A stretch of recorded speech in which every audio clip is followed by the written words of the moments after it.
Thank you for watching, as always. In this installment of the AI Governance Textbook series, we will explain why responsibility engineering is the most consistent implementation solution.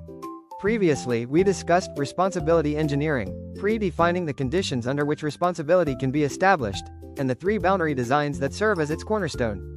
If the responsibility vacuum, a state where individual responsibility cannot be maintained, is a structural given, we are left with no choice but to draw boundaries through system design rather than relying on moral appeals.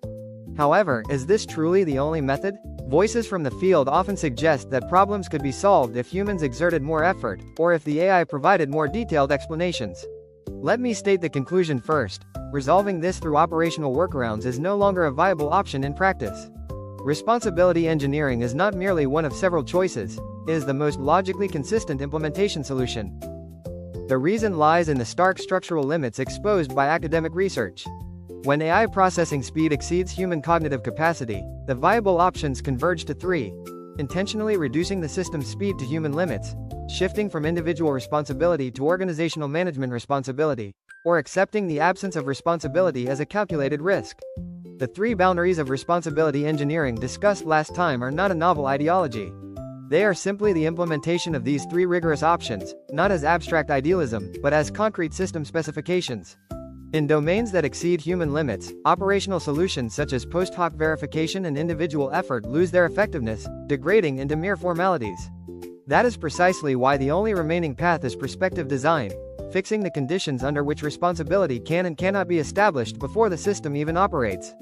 Furthermore, this boundary design serves as the primary defense against the transfer phenomenon known as ALS algorithmic legitimacy shift, where the basis of legitimacy shifts from humans to algorithmic outputs. In a state of responsibility vacuum, the basis of legitimacy is inevitably transferred to the system. Responsibility engineering cannot stop this shift itself. However, by drawing boundaries, it becomes possible to explicitly distinguish the operational domain judged by humans from the domain entrusted to the algorithm.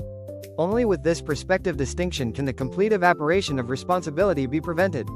The reason responsibility engineering functions is extremely simple. It is an approach that abandons the structurally impossible attempt to fill the responsibility vacuum through human effort, and instead, redesigns the vacuum as an integral part of the system architecture. In a world where unassignable responsibility is a proven fact, this is the technique required to keep systems operating. It means not retreating into moral appeals or operational workarounds, but anchoring the boundaries of responsibility as a prospective design. That is the most consistent and physically realizable design principle. This is Ghost Drift Mathematical Institute. We will see you in the next episode.